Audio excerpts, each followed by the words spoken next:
Hello my dear kids, I hope you all are doing great. This is Seema Banjare, your host, your guide, your mentor. And in today's class, we'll be talking about Class 9 CBSE Mathematics chapter number 1. You know that maths is all about numbers, and rightfully the chapter number 1 of Class 9 deals with numbers, and the name of the chapter is Number System. So we'll be talking about this chapter in this video, right? So before we start the chapter, we need to know that we need to have an overview of the chapter, like what all things are there in this chapter. So this chapter basically consists of, first, different types of numbers. Okay, how do we represent rational and irrational numbers on number line? Third, we'll be talking about real numbers and their decimal expansion. Fourth, we'll be talking about how do we visualize these numbers on a number line. Next, we'll be talking about operations on real numbers and laws of exponents for real numbers, and last we'll be talking about rationalizing the denominator. Okay, but in this video we'll be talking about only different types of numbers and how do we represent rational and irrational numbers on number line, and the rest we'll be talking about in part 2 and part 3. So without beating around the bush anymore, let's quickly get started. We'll start with different types of numbers, and the first type of number is, I know you already know, but yes, I have to at least touch upon these numbers, right? So natural numbers. So natural numbers are the numbers like 1, 2, 3, 4, 5 and so on. So why are these known as natural numbers? Because this is how the counting came to us naturally. Like how many people? 4 people. How many fingers? 5 fingers. How many eyes? 2 eyes. How many apples? This is how these numbers came into use, and that's why they are known as natural numbers, because they came to us naturally, right? Once you add a 0 to these numbers, okay, I hope my handwriting is clear to you all. So if you add 0 to these numbers, they become whole numbers. So whole numbers is a set of numbers that includes 0, 1, 2, 3, 4, 5 and so on. So if I'm saying set of numbers, I'll use this bracket. So this bracket is used for set of numbers. Clear? Whole numbers. Next category of numbers is integers. So what are integers? If you add negative of natural numbers to these whole numbers, right? So let's say these are whole numbers, 5 and so on. So these are whole numbers, and if you add negative of natural numbers, that is -1, -2, -3, -4 and so on, all the negative numbers, 0 and all the positive numbers. So this set of numbers is known as integers, negative, positive and including the 0. So this set of numbers is known as integers. Okay, this far you already know, right? I think you have already studied these much things in your previous classes. Now let's move to fourth category of number, that is rational numbers. Okay, so what are rational numbers? Rational numbers are the numbers that can be represented in P upon Q form. Okay, P upon Q form. So these are the numbers that can be represented in P upon Q form, wherein P and Q are integers. Okay, P and Q are integers, and the condition is Q should not be equals to 0. So any number that can be represented in P upon Q form, upon form, right, where P and Q are integers such that Q is not equal to 0. So any number of this form is known as rational number. For example, 2 upon 5. You see 2 and 5 are integers, and the denominator, that is Q, is not equal to 0. It's not 0, it's a rational number. Okay, if I say 3 upon 0, Definitely, it's not a rational number because the denominator is 0. So the idea is that the denominator should not be 0. Okay? So when we say q is not equal to 0, what does it mean? That the denominator should not be equal to 0. The rest is fine. So this is not a rational number. Some more examples. 5 upon 7. So this is a rational number. If I ask you whether 2 is a rational number, yes, of course, it's a rational number because any number, like any number, every number has 1 in its denominator. Okay, we assume that there is 1 in its denominator. So it is not just 2, it is 2 upon 1. Okay, so this is a rational number. Clear? Alright, let's discuss about irrational numbers now.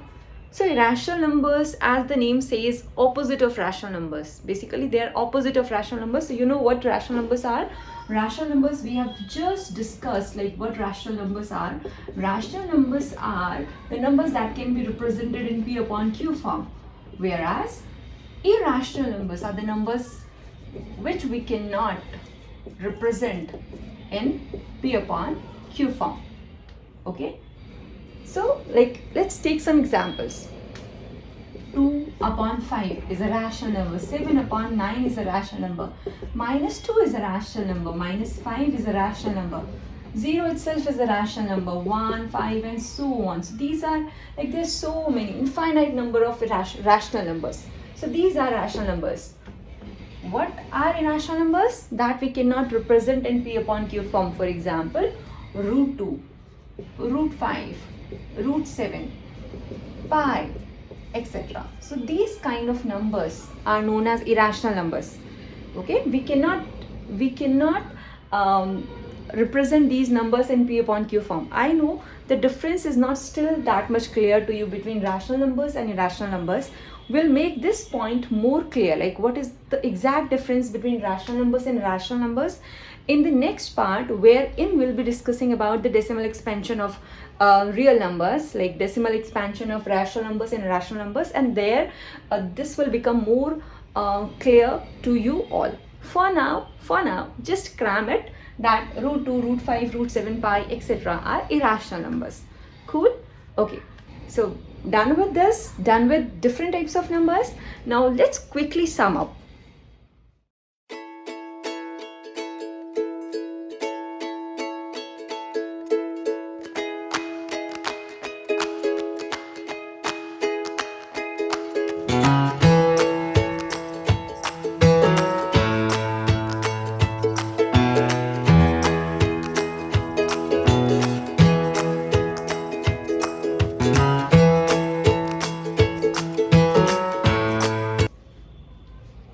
Alright, done with different types of numbers.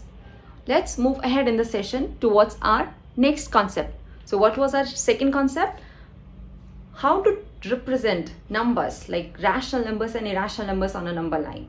Okay, I know that you already know how we can represent rational numbers like 1 upon 5, 1 upon 4, 1 upon 2, 7 upon 9, 9 upon 5, etc. You already know how we can represent these types of numbers on a number line, right? If you don't know, please comment me down. I'll make a separate video for that. Okay? Okay. So when we are talking about number line, let's first see what number line is. So number line is this kind of imaginary line. So this is origin, and on the right side of a number line we represent positive numbers, and on the left side we have negative numbers.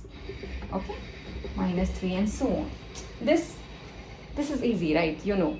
Okay, so what we are going to discuss now, how we can represent irrational numbers on number line. So irrational numbers like root 2, root 3, root 5. We'll discuss with root 2, how we can represent root 2 on this number line.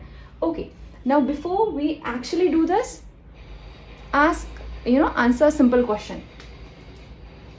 You see, this is a triangle. This is a right angle triangle, and this angle is 90 degree. This is 1 unit and this is 1 unit. Okay, So let's say the name of the triangle is ABC. If I ask you, the base is 1, the height is 1, what is the measure of this side? AC. Can you find out? Obviously, right? You can find out the measure of AC by using Pythagoras theorem. And what Pythagoras theorem says? AC square will be equal to the square of base and height. So AC square will be equal to 1 square plus 1 square. 1 square plus 1 square. That is 1 plus 1. 1 square plus 1 square. 1 plus 1. 2. So AC square is 2. So AC will be equal to root 2. So this is how. So this distance is nothing but root 2.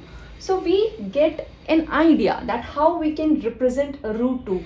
So root 2, like if you draw a triangle wherein the base is 1 and the height is 1, then the hypotenuse will definitely be root 2. Okay. So we'll use this idea for drawing root 2 on this number line. Okay. Let's do it.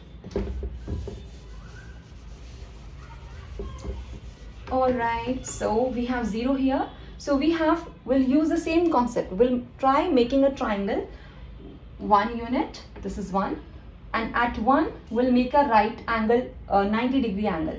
So how we can make 90-degree angle? You can either use a protractor or you can use compass. So you know how we can make 90-degree angle at 1. So one arc, then second arc, take some measure in your compass, mark one arc, second arc, and then this way. Okay, so this is 90-degree angle, right? So at 1 you have made 90-degree angle, and now this is 1 unit. Take this much as radius and cut an arc which will cut this line segment at this point. So now this distance will be root 2, because this is 1, so this much distance is root 2. Okay, so this is root 2. We don't want root 2 in the air, we don't want root 2 in space, we wanted root 2 a number line. So what you will do, you will take this much measure, this much as the radius. Okay, you'll open the compass, you will take this much as radius and this much as radius, this as center, and will mark an arc which will cut the line at this point. Let's say this point is A. So now OA, this much distance, okay, this distance is nothing but root 2. So OA is equal to root 2. I hope this much is clear. Well, you have seen how we can draw root 2 on number line. Now let's talk about how we can represent root 3 on number line. We'll use the same tactics that we used on in representing root 2. So how we can represent root 2 on number line? Let's take a triangle. So let's have an idea how we can actually obtain root 3. Now let's take this triangle. If I say that the base is 1 unit, okay, and this distance, let's say this distance is nothing but root 2, then what will be the measure of this side? Let's say this is 90 degrees. So this is 90-degree triangle, one base is 1 and the height is root 2. So how you can get the hypotenuse? By applying Pythagoras theorem, you can just, let's name it. By applying Pythagoras theorem, you can get AC. So AC square will be equal to root 2 square plus 1 square. And root 2 square is what? 2. So 2 plus 1 is nothing but 3, and AC square is 3, then AC will be equal to root 3. Okay, so to draw root 3 on number line, so this is question mark is root 3. So we need to draw a triangle in which the base is 1 and the height is root 2.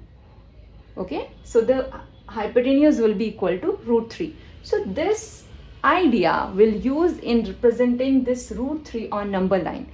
And similarly, using the same concept, we can represent various like root numbers, like root 4. How we can represent root 4 on number line? We'll draw root 4. What is root 4? Root 4 is not a trouble, because root 4 is nothing but 2. So representing 2 on number line is easy. But what if I ask you how we can represent root 5 on number line?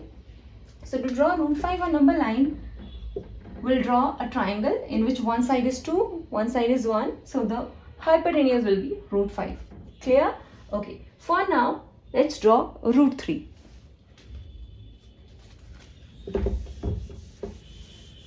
Okay, so this is a number line. This is a number line. This is 0, this is 1, this is 2, this is 3, and on the left hand side we have -1. Make sure when in exam you are doing this, make sure that you have, this measure is equal. You take an equal, a measure in your compass and then marking these arcs so that these are equidistant. Okay, -2, -3, and so on. Okay, so we have to draw root 3. It means we have to draw a triangle like this. We have to draw a triangle in which base is 1, height is root 2, as we just discussed. So this distance, okay, we have to draw a triangle in which base is 1 and height is root 2. So root 2, for root 2 we need to again draw root 2 first. So this is 1, and how we can draw root 2? We'll just add 1. Will make a 90-degree angle. You can make a 90-degree angle like by using protractor or compass. Anyhow you can make it. So let's say I have made this 90-degree angle.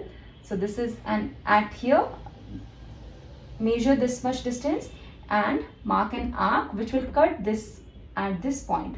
So this point, let's say this point is A, and now join this O to A. So this distance is nothing but a root 2. Now I have root 2. So one side is root 2 and one side should be 1. So at this point, again, draw one line perpendicular to this root 2 line. So at here also you need to draw a 90-degree angle. So at here, how I can draw? By compass like this, mark an arc and cut this, and you can draw a 90-degree angle. So the idea is that we have to draw a 90-degree angle which is inclined to this root 2 line. So you have to draw a 90-degree angle here. So once this 90 degrees, right angle is drawn, measure this unit distance, 1, and then again place it here and mark an arc so that 1 unit distance. This is 1 unit, nothing but 1 unit. So this is root 2, this is 1, and so this hypotenuse will be root 3. Easy, okay? Now take this much distance as as a radius and mark an arc which will cut the number line at this place. So this is O, so let's name this place as A. So this much distance will be nothing but a root 3, sorry. So this distance OA is root 3. Okay, I think the gist is clear, that how we can actually draw root 2, root 3 on number line. Okay, I'll make a separate video wherein I'll be explaining these numbers. I'll be plotting these numbers on number line using compass, ruler, so that it becomes more easier for you to understand it and to grasp it actually, because I think still you can't see how I have drawn an arc and so. Okay, so don't worry, I'll make a separate video for that. With this, we have come to the end of this session. Let's quickly sum up what actually we discussed in today's class. So we discussed about different types of numbers, right? And then we discussed about, plotting irrational numbers on number line. That's all. Okay. So with this, we have come to an end. It's time to say bye. But before that, please don't forget to like, share, and subscribe to the channel. We'll see you in part 2 of chapter number 1. Till then, bye-bye and study hard.